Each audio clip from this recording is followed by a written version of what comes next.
नमस्कार बच्चों, मैं आपकी हिंदी की अध्यापिका आज आपको एक चैप्टर कंटिन्यू करवाने जा रही हूँ। पीछे जो हमने चैप्टर पढ़ा था वो इसी वीडियो में हमने पढ़ा था कि हम विभिन्न माध्यमों के लिए लेखन किस प्रकार करते हैं, यानी कि लेखन का कार्य जो हम किस प्रकार से करते हैं।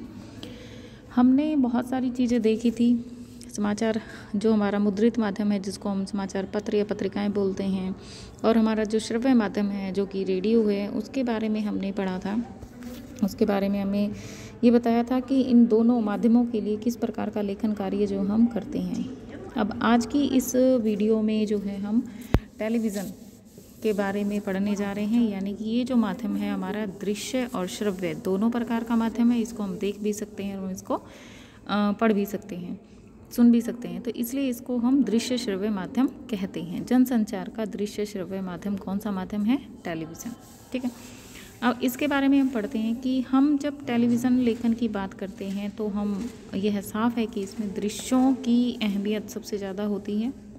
यह कहने की ज़रूरत नहीं कि टेलीविज़न देखने और सुनने का माध्यम है, इसलिए इसका समाचार या आलेख लिखते समय इस बात पर खास ध्यान रखने की ज़रूरत पड़ती है कि आपके शब्द पर्दे पर दिखने वाले दृश्य के अनुकूल हों। यानी कि हमें ध्यान देना चाहिए कि जो हम खबर लिख रहे हैं या आलेख लिख रहे हैं, जो कुछ भी हम टीवी के लिए लिख रहे हैं, वो हमें उसके दृश्य के माध्यम से ही लिखना चाहिए। ठीक है, हम अभी तक हमने प्रिंट और रेडियो माध्यम के लिए लेखन की शर्तों की चर्चा की, लेकिन टेलीविज़न लेखन की इन दोनों के माध्यमों से काफ़ी अलग है।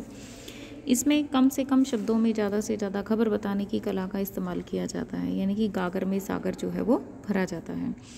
इसलिए टीवी के लिए खबर लिखने की बुनियादी शर्त दृश्य के साथ लेखन है। दृश्य यानी कैमरे से लिए गए शॉट्स, जिसके आधार पर खबर बुनी जाती है। अगर शॉट्स आसमान के हैं तो आसमान की बातें लिखेंगे, समंदर की नहीं। अगर कहीं आग लगी है तो हम उसका जिक्र करेंगे, पानी का नहीं।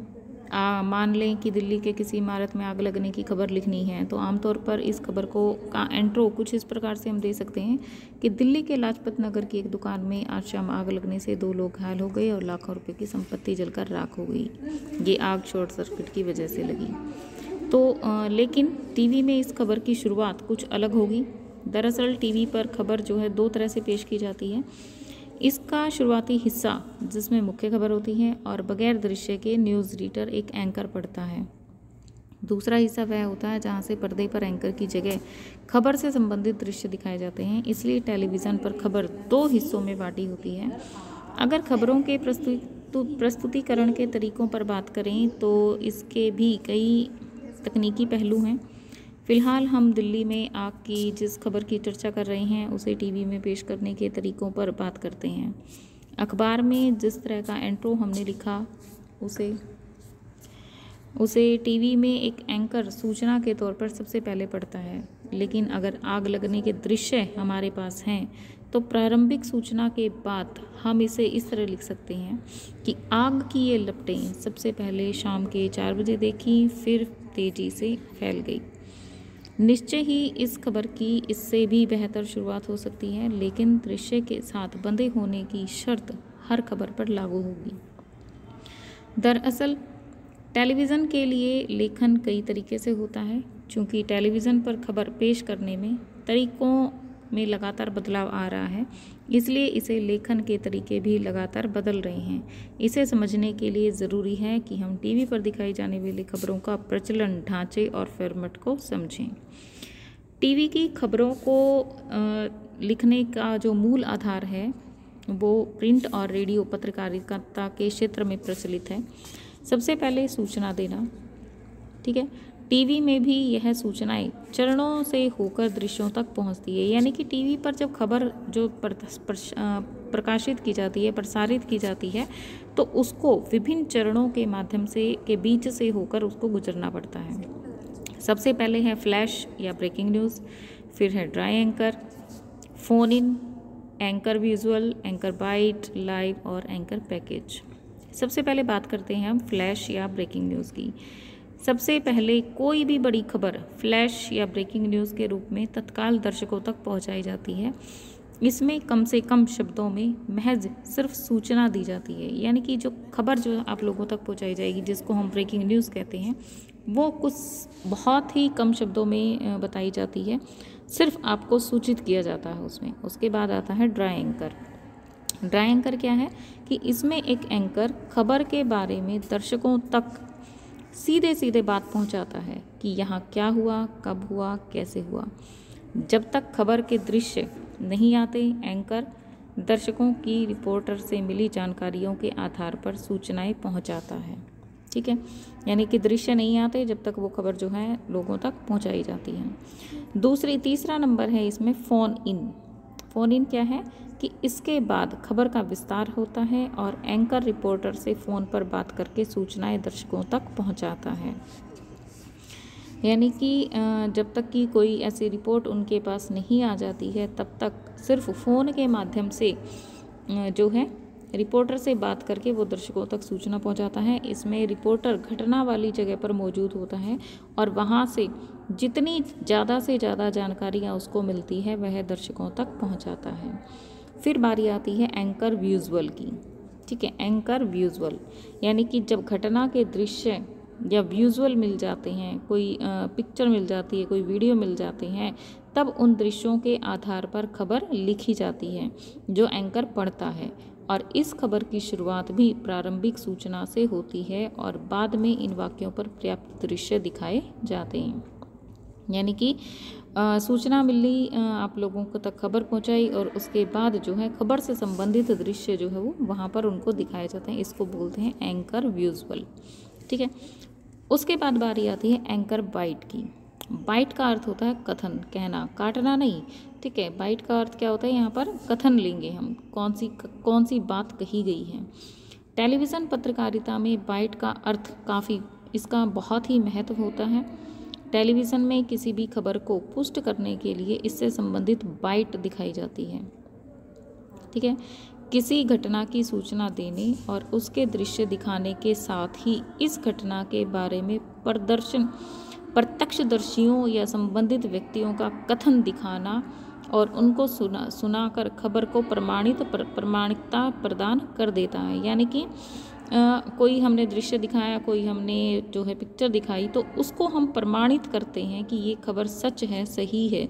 तो वहाँ पर जिन लोगों ने इस घटना को प्रत्यक्ष रूप से देखा होता है, तो उनके द्वारा बताई गई बातों को हम क्या बोलेंगे, बाइट बोलेंगे। ठीक है, एंकर बाइट यानी कि एंकर के माध्यम से उन लोगों की बात को बताना कि ये जो हमने खबर दी है, ये जो सूचना हमें आपको दी है, ये जो दृश्य हमने आपको दिखाए हैं वो एकदम सही है। यानी कि प्रूफ जब हम सामने दिखाते हैं, तो जिन्होंने ये घटना देखी है वो जब इस बात को प्रमाणित कर देते हैं, तो उसको हम क्या बोलते हैं, ये बाइट। ठीक है, कि ये सच है। उसके बाद बारी आती है लाइव की। लाइव क्या है, यानी किसी खबर का घटना स्थल से सीधा प्रसारण क्या कहलाएगा, लाइव कहलाएगा। सभी टेलीविज़न चैनल कोशिश करते हैं कि किसी बड़ी घटना के दृश्य को तत्काल दर्शकों तक सीधे सीधे पहुंचाएं। इसके लिए मौके पर मौजूद रिपोर्टर और कैमरामैन ओवी वैन के जरिए घटना के माध्यम से दर्शकों तक खबर बताते हैं। यानी कि वो उनके पास ओबी वैन होती है जिसमें कैमरा और सैटेलाइट वगैरह जो है वो लगे होते हैं, रिपोर्टर होता है, माइक होता है, कैमरामैन होता है। तो तभी की तभी सारी खबरें जो है दर्शकों तक पहुंचाना।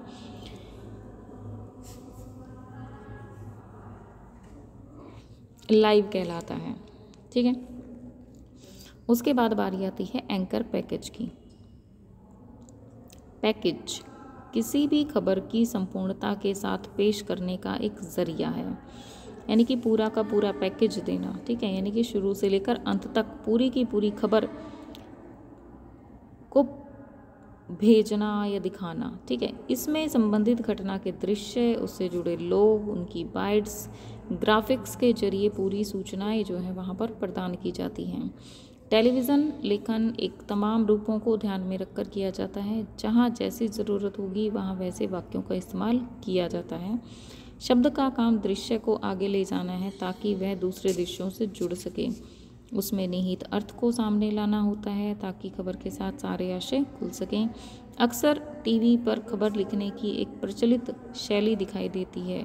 पहला वाक्य दृश्य के वर्णन से शुरू होता है, जैसे दिल्ली के रामलीला मैदान में हो रही ये सभा,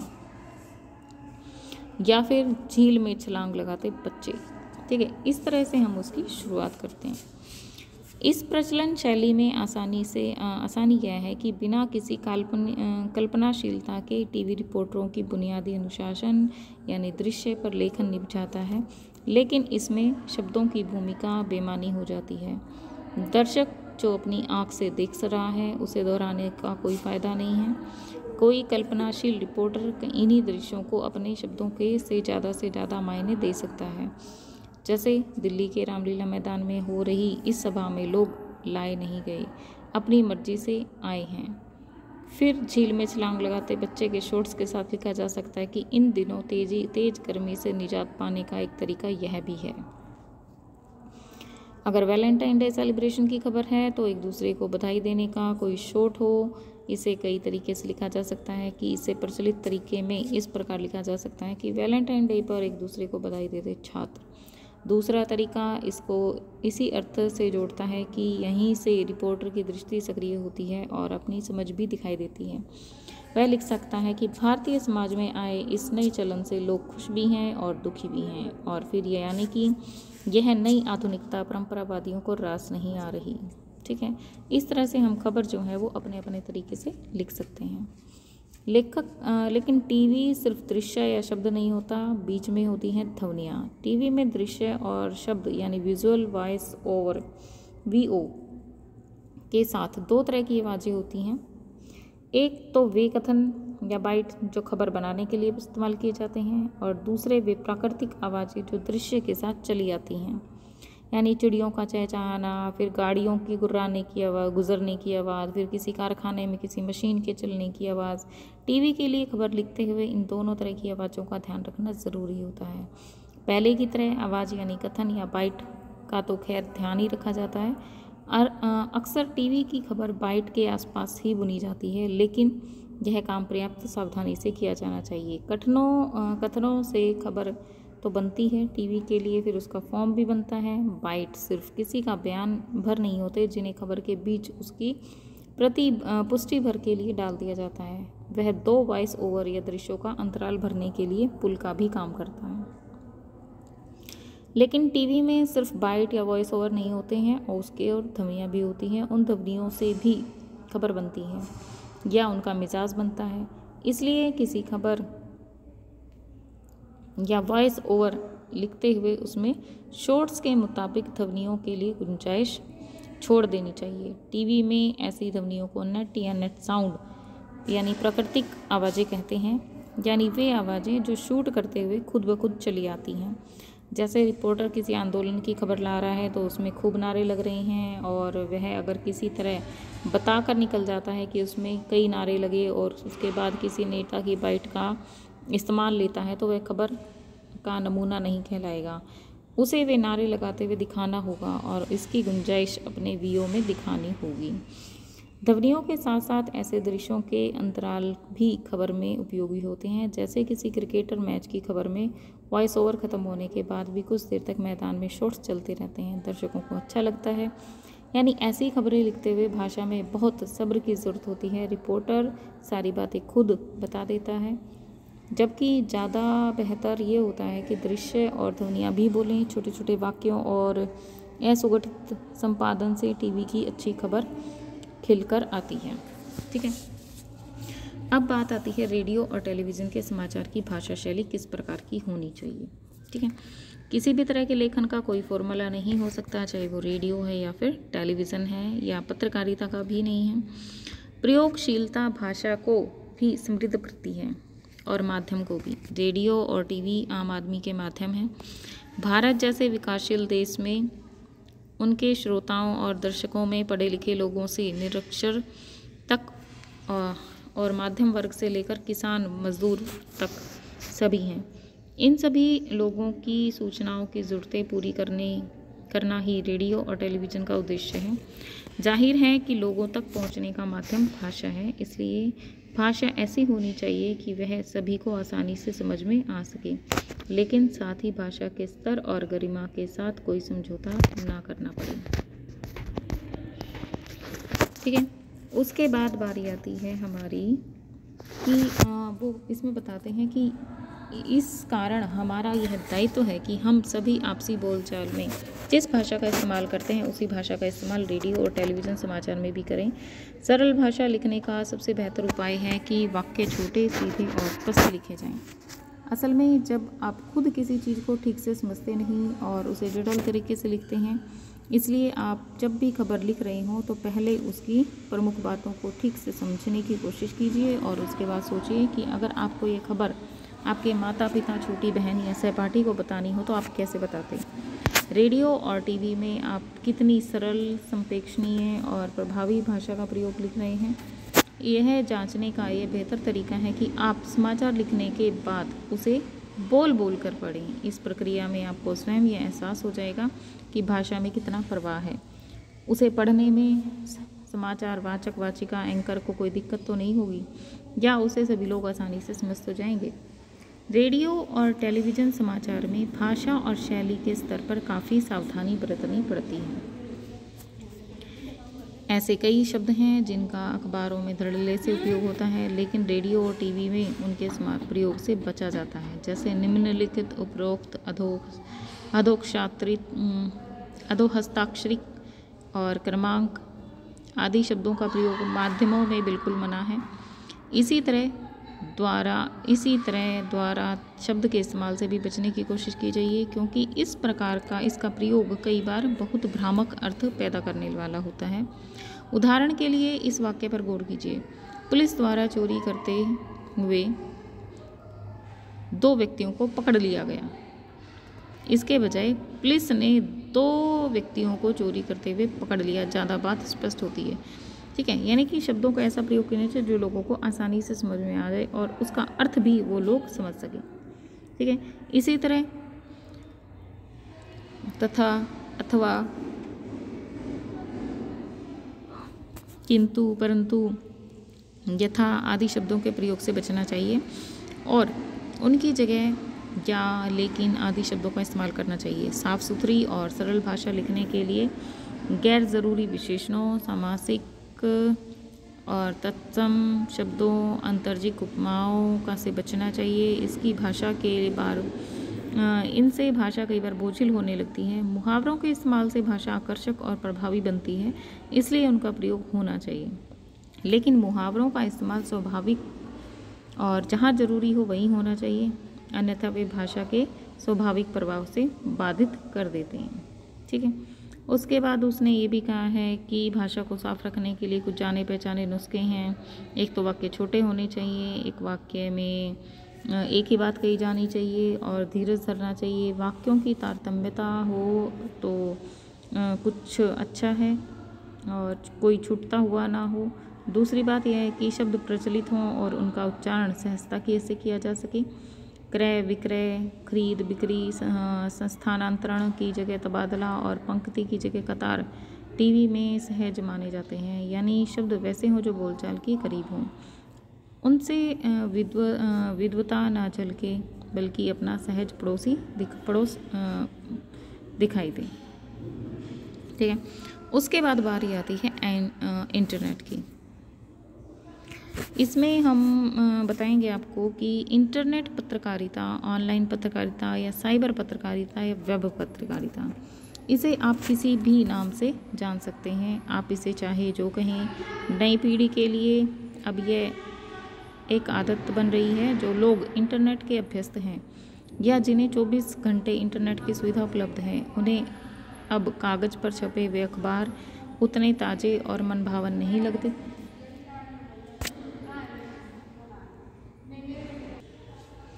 नई पीढ़ी के लिए अब यह आदत सी बन गई है। जो लोग इंटरनेट के अभ्यस्त हो गए हैं, यानी कि जिनको आदत हो गई है, उन्हें 24 घंटे इंटरनेट की सुविधा उपलब्ध है। उन्हें अब कागज़ पर छपे हुए अखबार उतने ताज़े और मनभावन नहीं लगते। उन्हें हर घंटे 2 घंटे में खुद को अपडेट करने की लत सी लग जा रही है। भारत में कंप्यूटर साक्षरता की दर बहुत तेज़ी से बढ़ रही है। पर्सनल कंप्यूटर इस्तेमाल करने वाले की संख्या लगातार बढ़ोतरी हो रही है।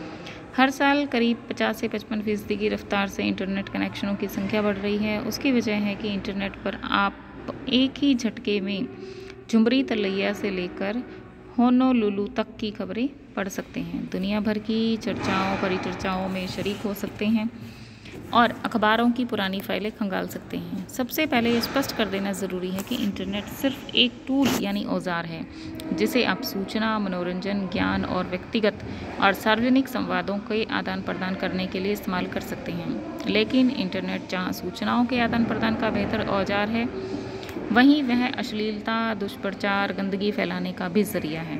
इंटरनेट पर पत्रकारिता के भी दो रूप हैं।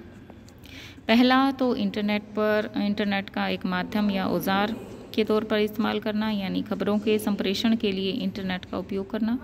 दूसरा, रिपोर्टर अपनी खबर को एक जगह से दूसरी जगह तक ईमेल के जरिए भेजने और समाचारों का संकलन, खबरों के सत्यापन और पुष्टिकरण में भी इसका इस्तेमाल करता है। रिसर्च या शोध का काम तो इंटरनेट के बेहद आसान कर दिया है। टेलीविज़न या अन्य समाचार माध्यमों में खबरों के बैकग्राउंड तैयार करने या किसी खबर की पृष्ठभूमि तत्काल जानने के लिए जहां पहले ढेर सारी अखबारी कतरनों की फाइलों को ढूंढना पड़ता था, वहीं आज चंद मिनटों में इंटरनेट विश्वव्यापी संजाल के भीतर से कोई भी बैकग्राउंड या पृष्ठभूमि खोजी जा सकती है। देखिए, विश्वव्यापी संजाल जिसको आप बोलते हैं वर्ल्ड वेब वाइड, ठीक है, www वर्ल्ड वेब वाइड यानी कि विश्वव्यापी संजाल, ठीक है। एक ज़माना था जब टेलीप्रिंटर पर 1 मिनट में 80 शब्द का एक जगह से दूसरी जगह भेज सकते थे। आज स्थिति यह है कि 1 सेकंड में हम 56 किलोबाइट यानी कि लगभग 70,000 शब्द भेज सकते हैं 1 सेकंड में। ये जो है आपका इम्पोर्टेंट पॉइंट है कि 1 सेकंड में 56 किलोबाइट यानी कि लगभग 70,000 शब्द जो हम 1 सेकंड में कहीं पर भी भेज सकते हैं, ठीक है। उसके बाद इंटरनेट पत्रकारिता के बारे में पढ़ते हैं कि इंटरनेट पत्रकारिता क्या है। इस माध्यम के तौर पर यह तो बहुत इंटरनेट का इस्तेमाल जिसके कायदों से शायद ही कोई इनकार करे, लेकिन इसे इंटरनेट पत्रकारिता नहीं कहा जा सकता। इंटरनेट पर अखबारों का प्रशासन या खबरों का आदान प्रदान ही वास्तव में इंटरनेट पत्रकारिता है। इंटरनेट पर यदि हम किसी भी रूप में खबरों, लेखों, चर्चाओं, परिचर्चाओं, बहसों, फीचर, झलकियों, डायरियों के जरिए अपने समय की धड़कनों को महसूस करने और दर्ज करने का काम करते हैं, तो वही इंटरनेट पत्रकारिता है।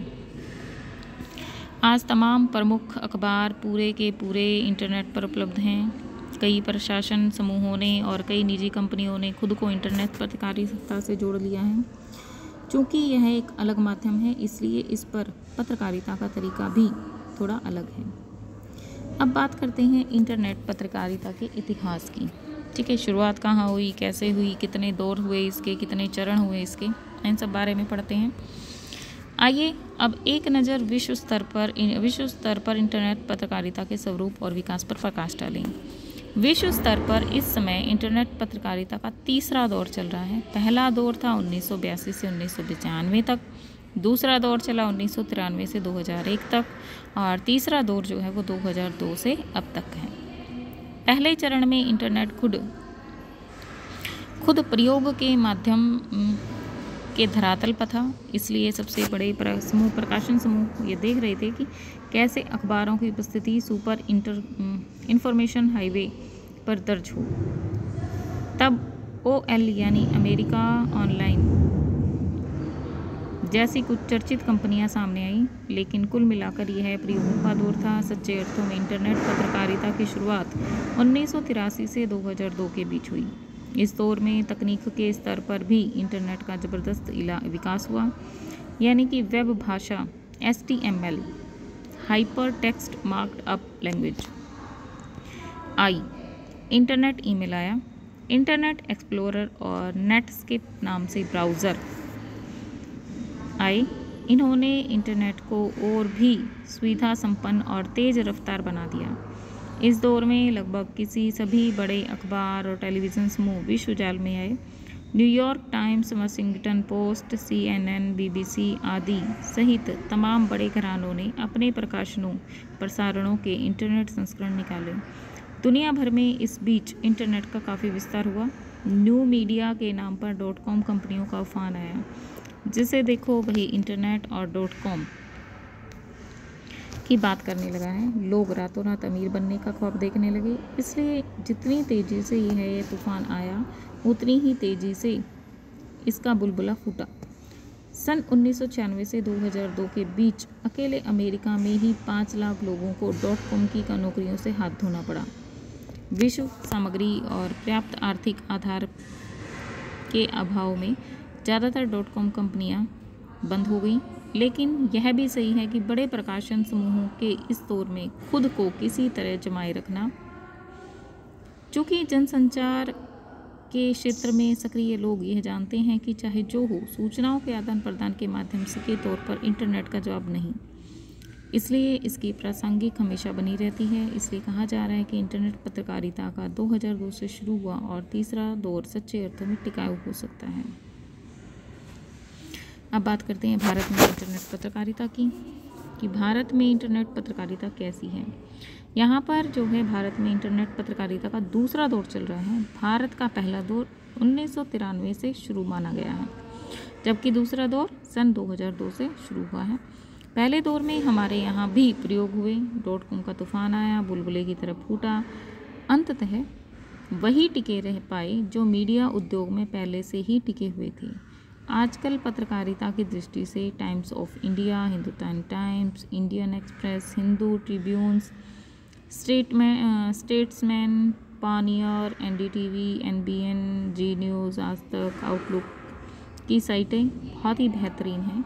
इंडिया टुडे जैसी कुछ साइटें भुगतान के बाद ही देखी जा सकती हैं। जैसे जो साइटें नियमित अपडेट होती हैं उन्हें Hindu times, times of India, outlook, Indian express, NDTV, आज तक, जी न्यूज़ प्रमुख हैं। लेकिन भारत में सच्चे अर्थों में यदि कोई वेब पत्रकारिता कर रहा है तो वह rediff.com, इंडिया इंफोलाइन और सीफी जैसी कुछ साइटें हैं। रेडिफ को भारत की पहली साइट कहा जा सकता है जो कुछ गंभीरता के साथ इंटरनेट पत्रकारिता कर रहा है। वेबसाइट पर विशुद्ध पत्रकारिता शुद्ध करने का श्रेय तहलका .com को जाता है। अब बात करते हैं हिंदी नेट संसार की। अब हिंदी की बात करें, हिंदी में नेट पत्रकारिता, वेब पत्रकारिता।